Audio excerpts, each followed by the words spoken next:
Hi, everybody. Thank you so much, Christina, and welcome to this event. I am coming to you from London and it is snowing outside, but I thought I'm just going to counteract the snow and bring some spring. So we'll see how we go. So I hope you are warm and dry wherever you are. And I'm really excited to share this brand new workshop with you today. And it's going to be all about goal setting. So one thing I would just recommend before we get started is just grab a piece of paper and a pen, somewhere to collate your notes. As I always say, whenever I do any of these speaking gigs, it's not about doing it perfectly. You might look at some of your notes afterwards and think, oh, blimey, what was that all about? Or maybe I won't write that idea down yet because it's not fully formed. But anything that pops up, anything that comes to mind, see if you can capture it. And I'm sure you'll be able to do something with it later. So here we go. So if we haven't met before, don't worry, I'm not going to go into a medical history in a long roundabout way of how I got here, but just as a little introduction, I wanted to say I'm very much in the portfolio career camp. So I'm an actor, a personal branding coach, a writer, a speaker, and a podcaster. This is my podcast here as well. And after this event, if you do want to access any of my free masterclasses, there are plenty on my website to get started. So I wanted to start with this quite startling fact, which is, according to Tony Robbins, 80% by this point on the 2nd of February, in fact, so a week ago, have given up on their New Year's resolutions. So you are in the 20%, you are here. So firstly, congratulations. So I wanted to ask you, as a starter, it's a week later from that 2nd of February. So I want to ask you, how are you feeling? And I want to invite you to have a bit of a check-in of how you're feeling on not only today, but how you're feeling about the rest of the year. Because sometimes when we start our year ahead, it's all like new year, new me, off we go, everything's going to change. And suddenly the reality might sink in. Suddenly the reality of like, oh no, if I want to get there, I'm going to have to make some changes, or I'm going to have to make some tweaks.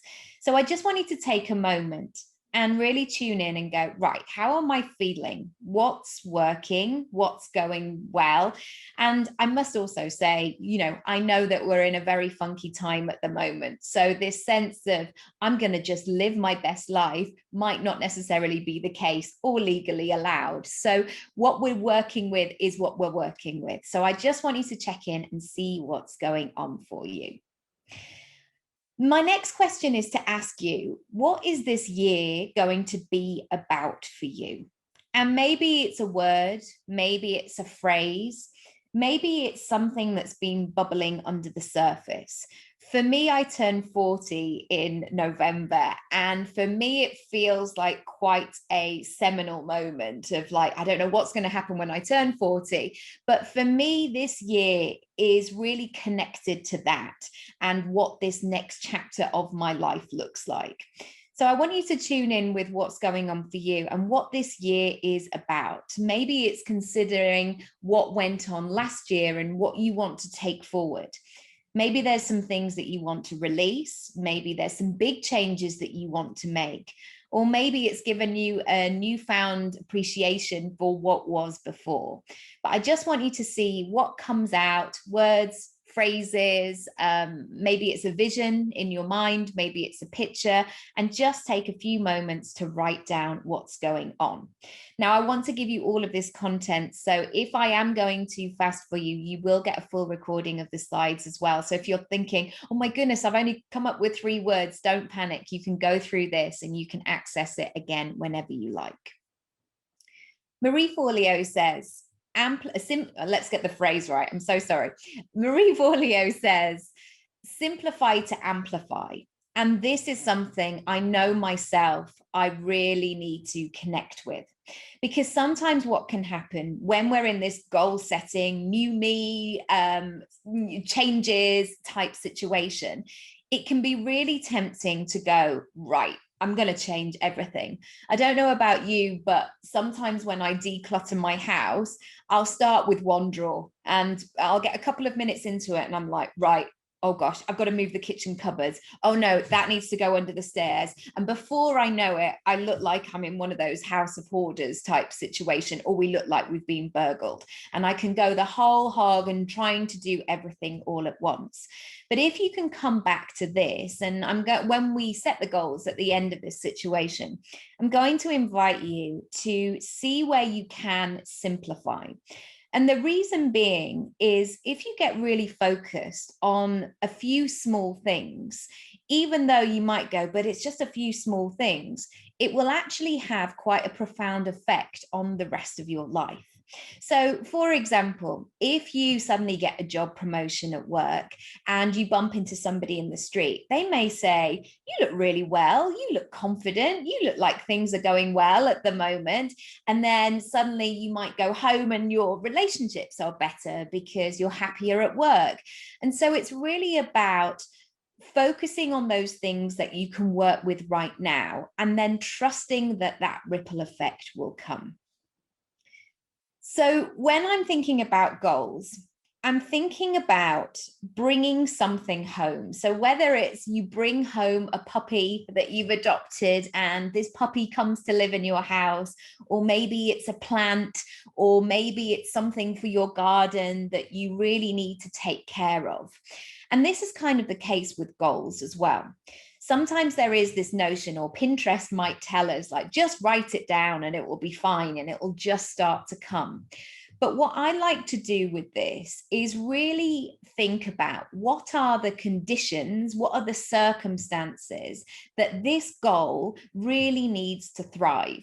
So if you brought back, I guess, a plant, you might read the instructions and go, okay, I'm going to put it on my windowsill because we know that they're going to get, it's out of the wind there, it's inside, but it's right in the sunlight. And I'm going to consider how I'm going to water it every second day or whatever it might be. And you pay really close attention to it. So this is what I want to do with the goal setting, to really set things up in a way that feels really good. And so you can start to take care of them and also watch them grow as well. So let's build your success and your success toolkit and your plan of action. So this is a magical triangle, which you can keep coming back to. And I say it's a magical triangle because it's a really simple concept, but it's usually something that you can come back to and it can help you figure out the puzzle.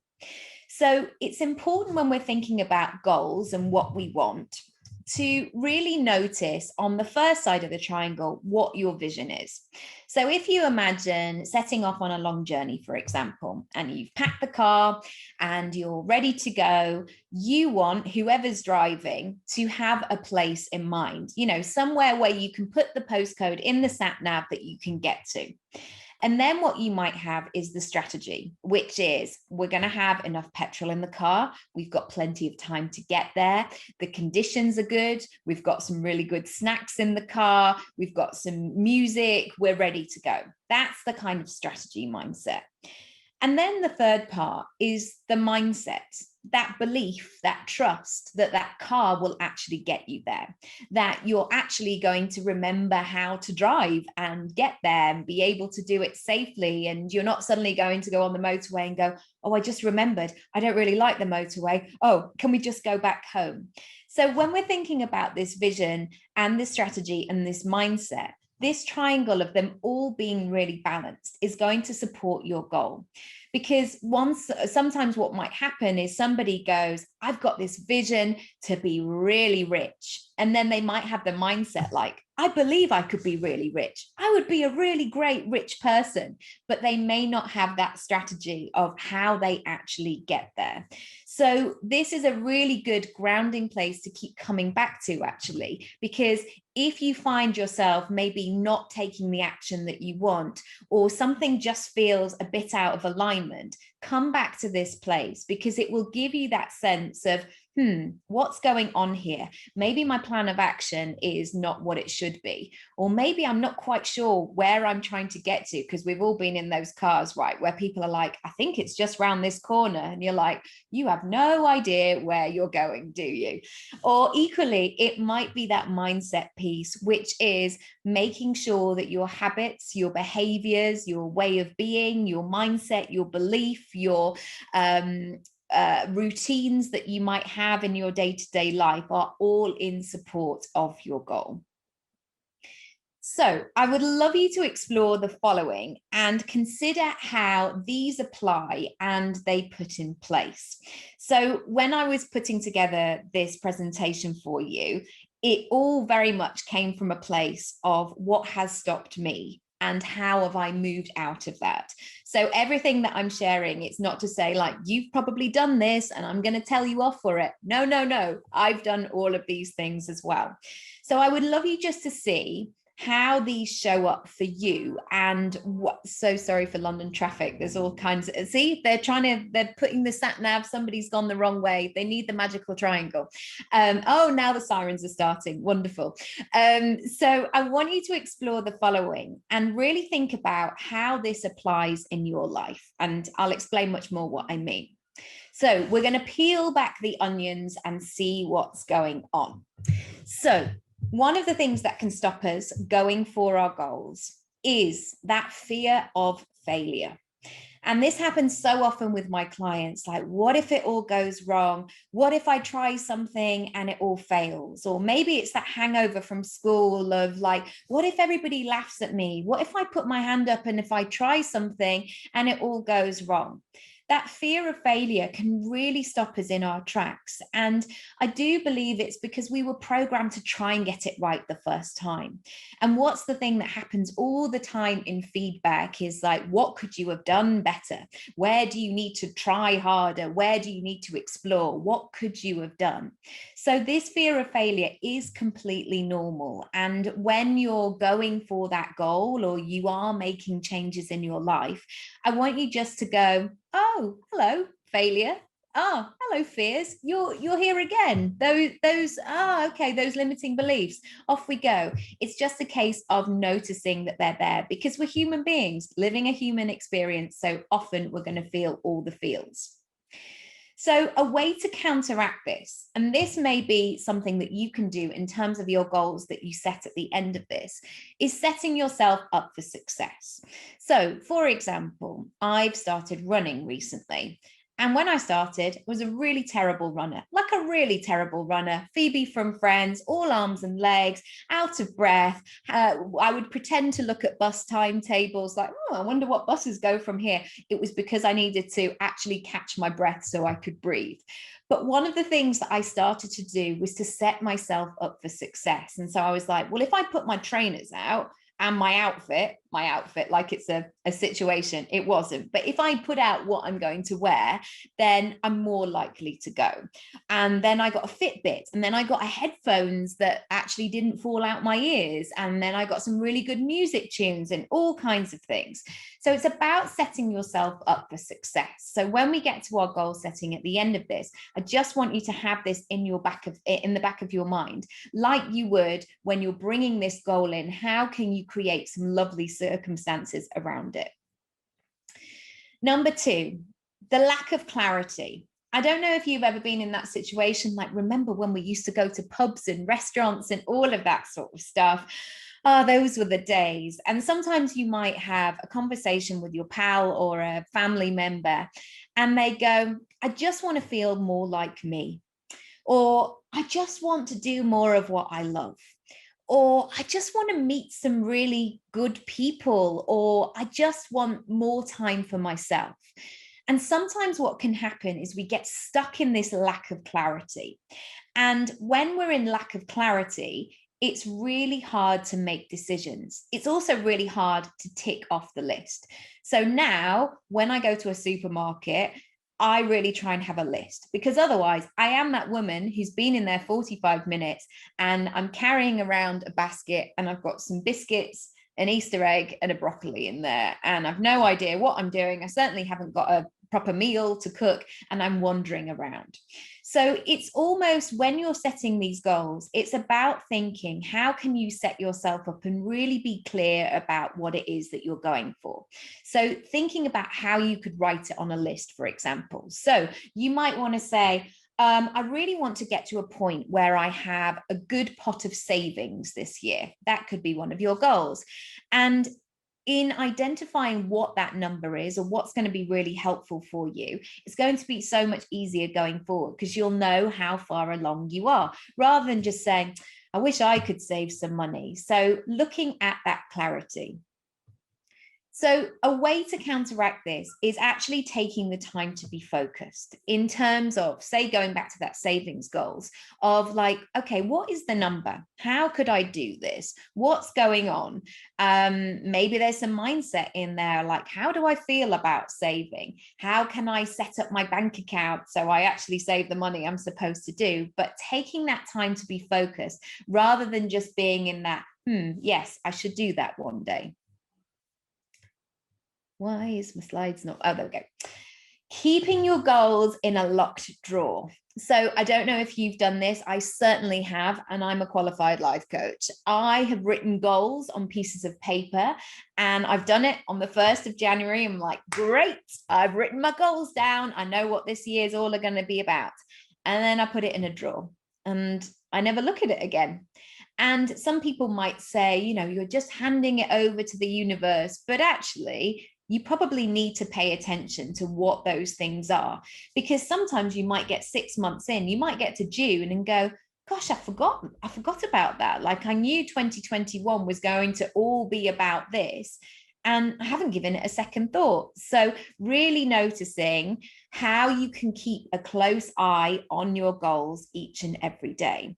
Now, I'm not going to say, right, you've got to have a 2-hour meditation and visualization project every single morning where you check in with what's going on, but having some kind of sense of a ritual, whether that's you writing your goals on your fridge. So however many times you open your fridge per day, you're noticing them, or putting them above your desk, or having them as your screensaver, or saying, when I sit down and I have my lunch, I'm going to look at those, but keeping a close eye on them each and every day.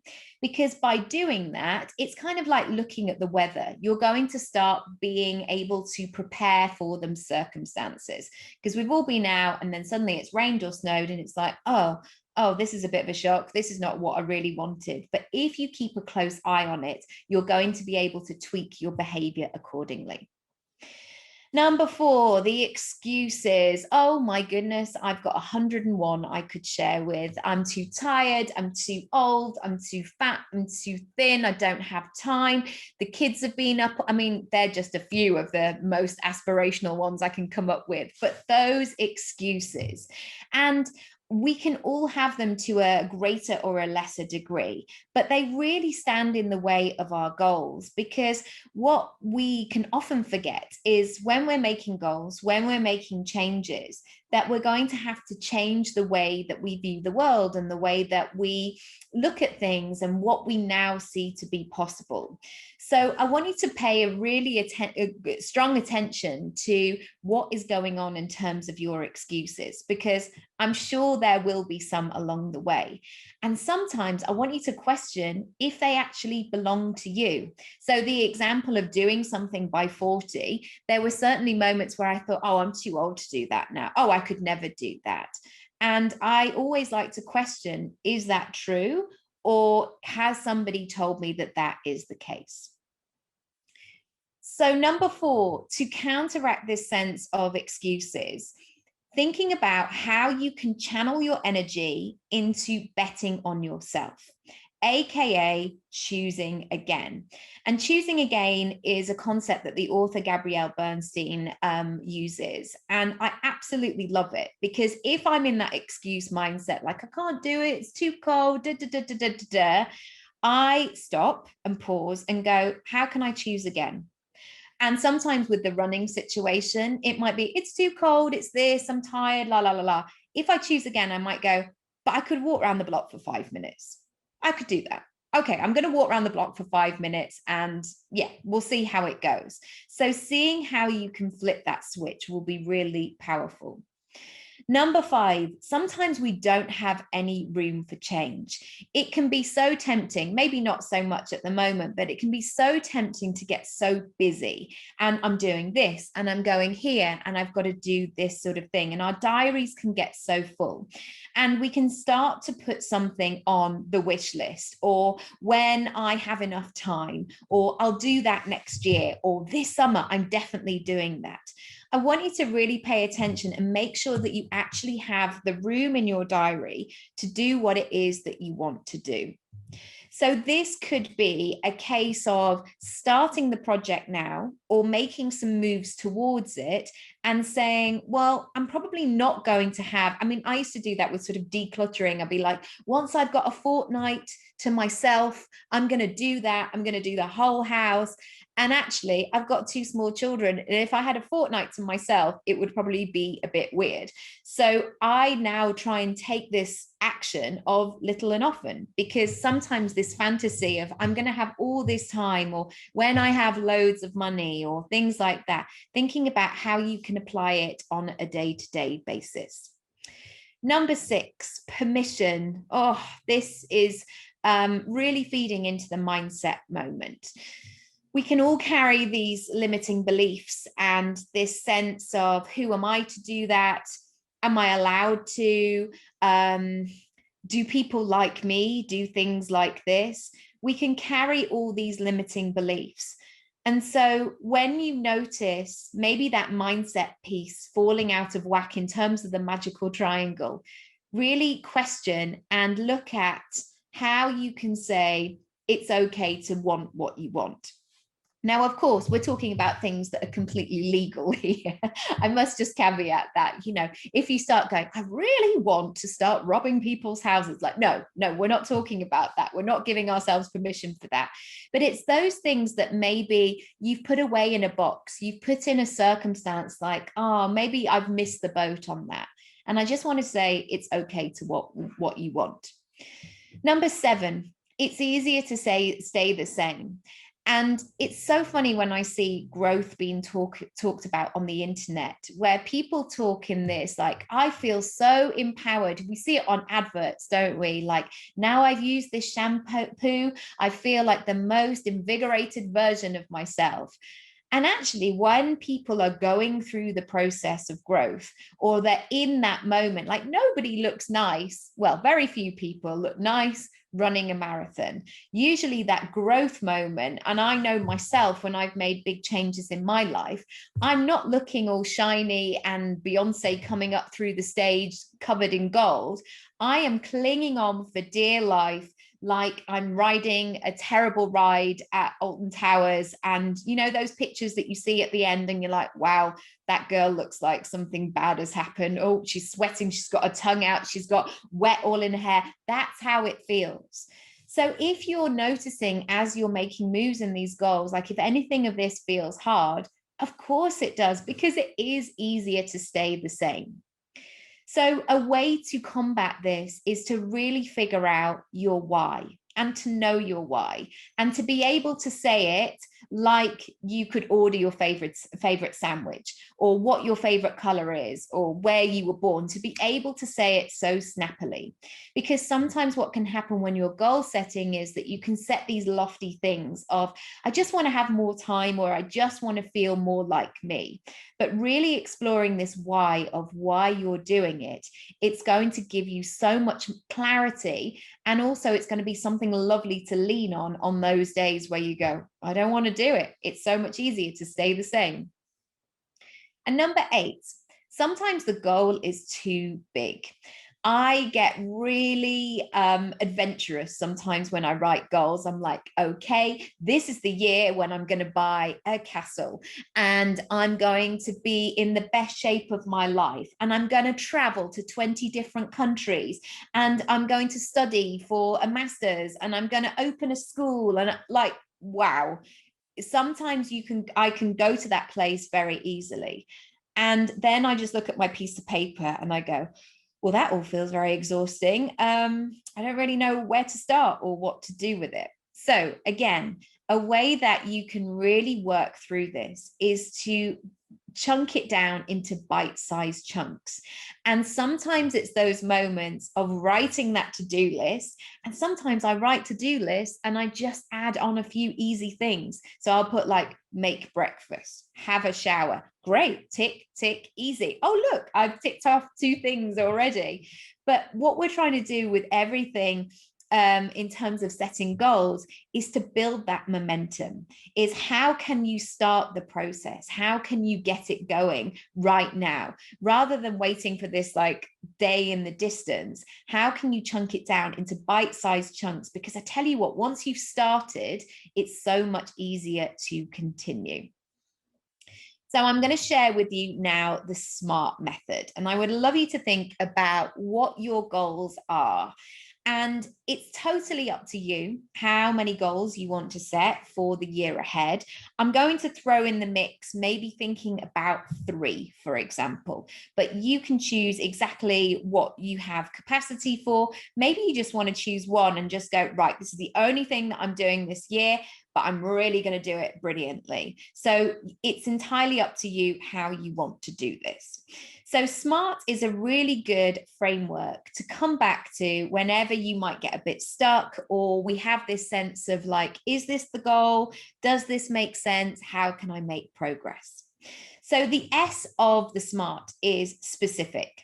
So going back to what I was saying earlier about really knowing what this goal is. So if it's a money goal, for example, you really want to have that specific number in mind rather than, I just want to be rich one day, or I just want to create more money. Really thinking about the specifics of that, because once you've got a number in mind, you can then figure out where you are right now, maybe where that number is, and you can work out what that bit in between is. The next part is measurable. So going back to what I was saying about momentum, once you can measure something, oh my goodness, it's so much easier to make progress. So again, going back to that sense of it being specific and maybe a number or maybe a habit that you tick off every day, that sense of being able to know whether you've done it or you haven't, it's going to be so great for being able to make progress. Number 3, it's got to be achievable. So sometimes we might say things like, well, my goal for this year is to go to the moon. I really want to do that. And of course, I'm saying, of course, I'm sure there would be a way for this to happen. But at this stage, I'm not necessarily thinking it's achievable. We can't really leave the UK, let alone go to the moon at the moment. So I really want you to notice whether something is achievable. And sometimes it's a case of that goal might feel really big. So what would it be like to chunk it down? Maybe the goal is the next little bit. Maybe that's the next chapter that you want to focus on, and then you build it. So you might say, for example, I want to write a book by tomorrow. I want it to be 100,000 words. And it might be possible if you're a really quick typer and you've got it all there. But maybe what might be more achievable is to say, I'm going to write a really banging first chapter that's going to get done. The 4th stage and the R stage is about being realistic. So again, sometimes we can really extend ourselves and go, yeah, no problem, I can do that. Yeah, that's going to be fine. But what I would love you to explore is how can you do this in a way that feels really good and a way that feels realistic.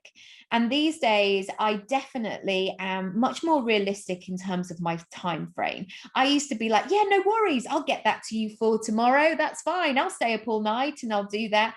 And these days, it's about being realistic and making sure that I've got that bandwidth in order to get to where I want to get to.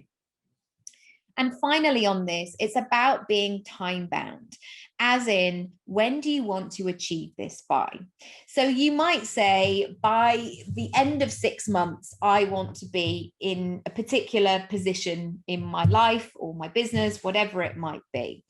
But sometimes when you're thinking about the goals for the year, actually the year ahead may be too big for you. Like the thought of Christmas already, I'm like, whoa, no, Christmas? No. Oh, that seems yonks away.